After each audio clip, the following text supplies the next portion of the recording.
4월 15일 제21대 총선을 앞두고 여야가 본격적인 총선 준비에 돌입했습니다. 정의당은 이번 총선에서 진보정당 역사상 처음으로 원내 교섭단체를 구성하겠다는 이 포부를 밝혔는데요. 오늘 뉴스룸에 제주를 찾은 정의당의 심상정 대표를 모시고 올해 총선에 대해서 이야기 나눠볼까 합니다. 안녕하십니까? 어서 오십시오. 네, 안녕하세요. 네, 먼 길 오시느라 고생 많으셨습니다. 이렇게 KBS에서 환영해 주셔서 감사합니다. 제주에는 자주 오시는지요? 이제 자주는 오는데요. 이 좋은 공기 환경을 누리지를 못하고 그냥. 오늘은 어떤 일로 제주를 찾으신 겁니까? 오늘은 우리 제주시 갑 후보로 출마하는 고병수 위원장을 우리 제주도민께 강력하게 추천드리기 위해서 오늘 내려왔습니다. 네. 자, 이제 총선이 석 달 앞으로 다가왔습니다. 각 정당들이 준비 체제에 본격적으로 돌입을 했는데 그렇다면 이번 총선에서 정의당은 어떤 목표 세우셨습니까? 이번 총선은 촛불혁명 이후에 최초로 치러지는 선거입니다. 말하자면 국회를 바꾸는 선거입니다. 네.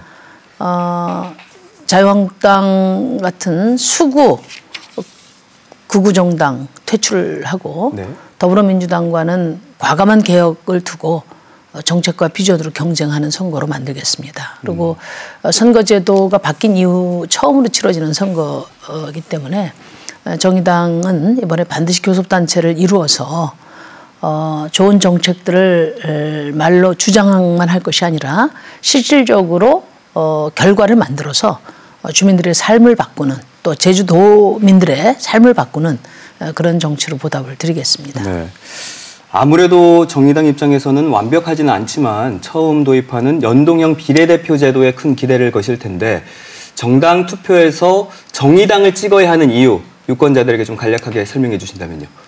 우선 이제 제도가 의석을 만들어주는 건 아니고 국민들의 투표가 의석을 만들어줍니다. 정의당은 비록 연동형 비례대표제를 위해서 싸워왔지만 제도에 연연하지 않고 정의당의 정책과 비전, 헌신, 정의당의 가능성 그 자체로 이번에 승부를 해서 반드시 교섭단체 만들겠다는 말씀 드리고요. 네. 간단합니다. 지금 국민들이 보셨던 것처럼 이렇게 극단적인 소모적 대결 정치로 날을 새는 이 국회가 계속되기를 원한다면 양당 중에 하나 찍으시면 되고요. 대한민국 국민들을 골고루 대변하는 다당제 하에서 말 그대로 정말 협력의 정치가 가능하게 되기를 바라신다면 정의당을 교섭단체 만들어 주셔야 되고요. 또 수십 년 동안 정치가 내 얘기는 없다 저기 기득권 가진 사람들 얘기밖에 없다 이렇게 생각하시는 분들이라면 당연히 정의당을 찍어주셔야 되고 네. 또 대한민국 국회의원들이 너무 낡았다. 국회 자체가 너무 시대에 뒤떨어졌다 이렇게 생각하시는 분들 특히 강력한 세대 교체가 필요하다고 생각하는 청년들이라면 또 우리 정의당을 찍어주셔야 됩니다. 네, 그러니까 이제 협력 정치를 위해서 또 네. 자신의 목소리를 대변하기 위해서 또 청년들을 위해서 뭐 정의당을 찍어줘야 한다고 말씀해 주신 것 같은데 근데 지금 미국이나 유럽에서는 오히려 이제 극우 정치인이나 정당이 지지를 받는 현상이 좀 두드러지거든요. 한국에서는 이런 현상을 좀 극복할 수가 있을까요? 유럽하고 또 한국 정치는 지금 환경이 다르다고 봐요. 유럽은 오랜 복지국가를 지향해 왔는데 그럼에도 불구하고 이른바 신자유주의가 만들어낸 극심한 불평등을 해결하지 못했기 때문에 그런 엘리트 정치에 대한 혐오가 이렇게 확산되고 있다고 보고요. 네. 요즘에 우리 경우는 이제 여론조사를 보면 여당 심판보다 제일 야당 심판을 하겠다는 여론이 훨씬 높습니다. 자유한국당이 박근혜 대통령 탄핵 이후에 건전한 개혁 세력으로 이제 개혁 보수로 변화되기를 기대했지만은 오히려 더 태극기 부대의 아성이 되고 더 극우화되고 극단화되는 모습을 보면서 국민들이 매우 실망이 크다. 오히려 극우 세력은 단호히 심판해야 된다. 이런 문제인식이 우리 국민들의 지금 뜻이다. 저는 그렇게 봅니다. 네, 그 정의당 1호 공약으로 청년 기초 자산제를 약속했어요. 네, 그 뜨겁습니다. 이게 어떤 겁니까? 청년 기초 자산제에 대해서 이제 오해들이 많은데 각 지자체에서 청년 수당 뭐 50만 원씩 주고 100만 원씩 주는데 이 수당을 왕창 올려주자 이런 얘기가 아니거든요. 그게 아니고 아시다시피 대한민국은 지금 세습자본주의입니다. 뭐 일부 아버지 부모들의 특권을 대물림해서 취업도 하고 입학도 하고 하는 그런 분들은 잘 이해를 못 하겠지만은 그렇지 않은 대다수의 우리 아들, 딸들은 사실 지금 부모 도움 없이 집 한 채 마련할 수 없고 부모 도움 없이 자기 자립 기반을 만들 수가 없어요. 그렇기 때문에 국가가 대다수 청년들에게 최소한의 자립 기반을 만들어주자. 말하자면 수당을 더 주자가 아니라 시스템을 그렇게 바꾸자. 일각에서는 뭐 기본소득의 개념으로 설명하기도 하는데요. 우리 대한민국 현실에서는 청년들에게 기초자산제도 형성이라는 시스템을 도입하면 좋겠다. 이렇게 말씀드린 거고, 이거 총선 앞두고 저희가 급조한 거 아닙니다. 제가 대통령 선거 때 사회상속제라는 이름으로 공약을 내서 가장 좋은 공약이라는 평가를 받았던 공약을 업그레이드한 겁니다. 근데 또 이번 비례대표 후보 선정에 당원뿐만 아니라 일반 시민이 참여할 수 있는 개방형 경선제를 도입하기로 했는데 당원 중심으로 운영해온 진보정당이 이런 결정 내리기가 쉽지 않았을 것 같은데 어떤 의미일까요? 이제 진보정당도 20년 됐거든요. 네.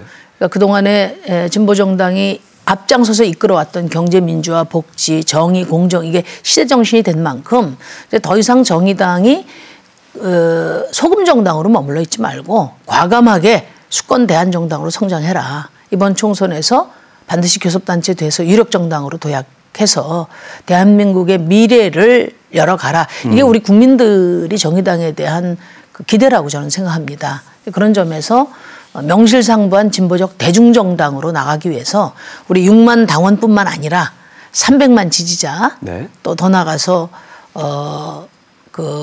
대한민국 모든 유권자들과 함께 정의당의 도약을 격려해 주십사 이런 취지에서 시민들이 직접 참여해서 비례대표 국회의원 후보를 선출할 수 있도록 열어놓은 겁니다. 네.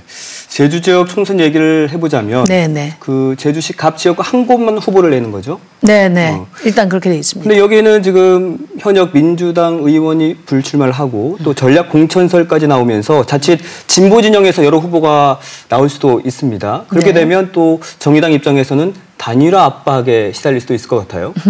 단일화는 이제 낡은 이제 선거 전략이 됐고요.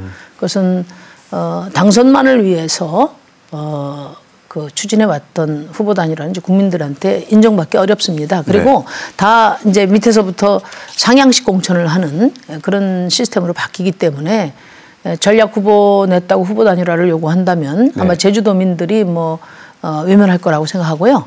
저희 정의당은 가장 믿을 수 있는 후보, 고병수 후보를 말하자면 엄선해서 이번에 한 군데 낸 것입니다. 그래서 오히려 제주도민께서 이번 20대 국회에서 양당 체제를 넘어서 국민들을 골고루 대표하는 그런 다당제 하에 협치를 원하신다면 당연히 제주도에서 한 곳만이라도 이 제주간만이라도 정의당 후보에게 각별한 네. 성원을 해주시기를 당부드립니다. 그리고 제주 현안이 많습니다만 네. 이건 꼭 질문 드리고 싶어요. 지금 제2공항 갈등을 놓고 제주도가 해법을 찾지 못하고 있는데 정부와 제주도가 외면한다면 국회가 나서야 한다라는 목소리도 있습니다. 대표님께서 생각하시는 해결 방안이 무엇인지 또 궁금합니다. 그러니까 저는 이제 도지사도 우리 제주도민이 뽑고요. 국회의원도 이제 도민이 뽑기 때문에 지금 자유한국당 시장과 또 민주당 국회의원들이 지금 제2공항을 그러니까 도민의 뜻과 달리 지금 막 그 개발로 밀고 가는 거 아니겠습니까? 이 부분에 대해서 이번 총선에서 엄정한 심판이 있어야 된다. 그 말씀 네. 먼저 드리고요.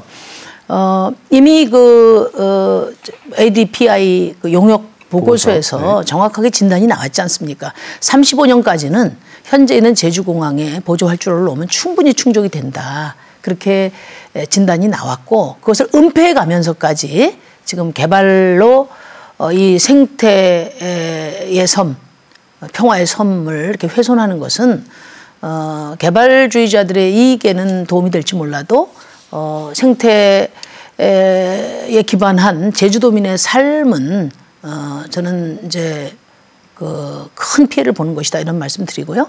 또 정부도 이제 환경부에도 얘기를 했는데 환경부에서도 전략 환경 영향 평가의 보완이 필요하다 이렇게 이야기를 하고 있는 만큼 제주도민의 뜻에 따라서 제2공약 문제가 처리될 수 있도록 저희 정의당은 최선을 다할 생각입니다. 네, 알겠습니다. 총선을 앞두고 여러 다짐과 약속해 주셨는데 꼭 지켜주시길 바라겠고요. 또 그럴 수 있는 어떤 자리가 마련됐으면 좋겠습니다. 오늘 바쁘신 와중에도 이렇게 나와주셔서 정말 고맙습니다. 네, 고맙습니다. 네.